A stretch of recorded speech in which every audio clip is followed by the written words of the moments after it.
Hello, welcome back. Are you ready to talk about my experience studying English literature with creative writing in London?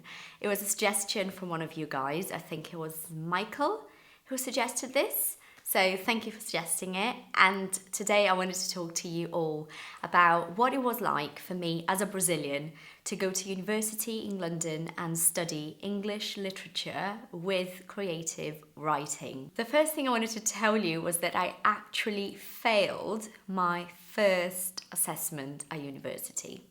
So this first exercise was a mixture of an assignment and an assessment. So it was kind of an assignment that worked a little bit as a test because we had to do it in class at university. It was the first one we had to do, and I failed the first one, literally failed it. I was the only student who failed the first assignment. And I will tell you what happened. The first assignment or assessment, whatever you want to call it, was a note-taking exercise. Note-taking, literally a pen and a notebook where you had to take notes. So it was a note-taking exercise. When you think about it, note-taking, it's literally what? Taking notes, isn't it? Exactly. But I misunderstood what we had to do. Misunderstood. I didn't understand. I misunderstood what we had to do. I thought we were supposed to look at the text because the teacher kind of gave us all a handout, something that you give to everyone. So she gave us all a handout and we were supposed to read it. And I thought, okay, I'm going to read this and I'm going to make clever notes about it. So develop my ideas about this a little bit, which was so not the exercise. So what I did was much harder than what we were expected to do. What? What we were expected to do was literally to just highlight with different colours. So, for example, this is a highlighter. So just highlight the text in different colours, showing that you are using colours to organise your thoughts. And just write down on your notebook the sentences that were the most important things from the text. So literally just taking notes, not developing ideas, not trying to be clever. No, just taking notes. I failed my first assignment. But I've got something to show you, which is so cool. I have got some, not all, some of my notebooks from university, things I used at university. So this is one of them. And this is another one of them. So this is from year one, my first year at university, a specific subject, which was Introduction to English Literature. And this one, Empower with Knowledge, Delay No More. I really like this one. This one is from my second and third year, a specific subject as well. But it was just a part of it because I had different ones.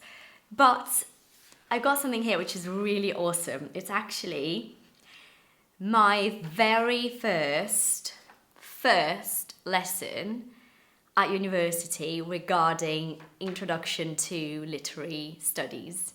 So it was the 16th of October 2009. I got the date up here, I don't know if you can see. But there you go. And I wrote something here which I really liked. It was so simple. This was notes I was taking in class. So my teacher was speaking and I was taking notes. Can you see? So that's something I wrote which I loved. Look, we were talking about genre, which is the type of something. So what is the genre of the book? Is it fiction, non-fiction? Is it crime? Is it fantasy? Is it a romance? What is it? Genre. So I wrote sophisticated writers, dash, which is like a little line, dash, not a fixed genre because it's boring. Breaking the rules. Yeah, it was just note-taking. Again, note-taking, literally just writing what you hear. Because it's boring. Breaking the rules. Greatest works of literature have no fixed genre. So interesting, isn't it? So simple, but when you think about this, it really opens up your mind. I like it. So this is something I wanted to show you, and I wanted to show you, this was the most difficult subject I studied at university, when I was doing literature, which was literary criticism. So it was so hard, like so hard. It was about deconstructions and the institutions of literature. And this was deep, but there's something here that I loved. That's why I've got this here, because I wanted to show you, which I find very interesting. So look, the gift, literally a gift, like a present, the gift, the idea of chain and rings, reciprocal relationship. You get something from someone and you have to give something back, social obligation. Gift is a contradictory thing. You provide something for a person to feed off, but you expect them to feed you back. So basically, and here I've got a little drawing. So here we've got like a triangle, and here I've got, I don't know if you can see, right? Can you see? The gift, parasite, host. Deep, hello.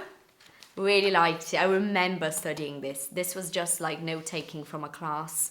Yeah, we had read a lot to be able to kind of come up with this kind of stuff. It was awesome.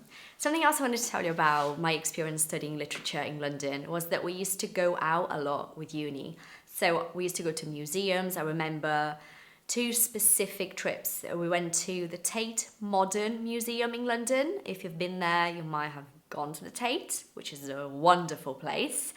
And we also went to the National Gallery in London, which I had been to all of them before, but we went as a group, like to do something there, which was quite specific. Went to see exhibitions and, look at stuff. And we went to the theatre as well to see a play as a group. And we used to go on our own because we had to go to be able to do some of the work. So I thought that was incredible to be able to get the chance to see things around London because you're studying. That was awesome. Something else I found really cool was the freedom you had to choose the subjects you wanted to study. That was amazing because I was thinking that it would be quite fixed, like fixed things you would have to study, but it wasn't at all. So obviously you had those subjects that you could not get away from, such as Introduction to English Literature on year 1 and literary criticism, which is the one I thought was the hardest in year 2 and a little bit of year 3 maybe, I don't remember, maybe. So those were mandatory. You could not choose whether or not to take them. But there were so many others that you were really just open to choose from. I remember year 2, I chose to do, you're going to be surprised, but I chose to do American literature instead of studying the Romantics. You'll be like, what? Are you joking? I'm like, no, I'm not joking. So instead of studying the Romantics in year 2, year 3 maybe, I think there was a year that I had to study the Romantics. I've got a massive book, still have it now, about it. But there was one that was open. You could choose whether or not you wanted to take it. And I decided to do American literature. And that's where I found 2 books that I absolutely love. Hold on, I'm going to get them for you. So here we are. So the first one was The Adventures of Huckleberry Finn by Mark Twain. I had to read that for that class and I loved it. It was this one actually, the one I read. It's so old, not because I went to university a lifetime ago, although I did, but it's because I bought this secondhand. I think there might be a price here somewhere. Is there? No. Oh no, what a shame. No price. Sometimes the price is still there and it was so cheap. I think I paid £1 maybe. And then I read Song of Solomon as well by Toni Morrison, which I loved. No price either. So both these books, oh yeah, £1.50. £1.50 I paid for this one. So both of these books were amazing reads, and I only read them because I studied American literature. I think otherwise I probably wouldn't know about these books still today. Yeah, I loved my experience. I have lots more to say, but I don't want to make it too long for you. But I loved my experience, especially because it was a massive challenge for me. It was so hard for me. And I think that's probably why it was so enriching. And it was probably why it was an experience that I would not trade for anything else. You know, I would still have done English Lit with creative writing because it changed so much about the way I see English, the way I look at my learning, how I respect my learning, how I understand. There are things that will always make me different because I am not English, I am Brazilian. So the way I think is different. But I absolutely loved it. Yeah, that's it. I hope you enjoyed it. Let me know in the comments if you like this video and if you would like me to talk about this a little bit more next time. Thank you for coming. See you all next week. Bye.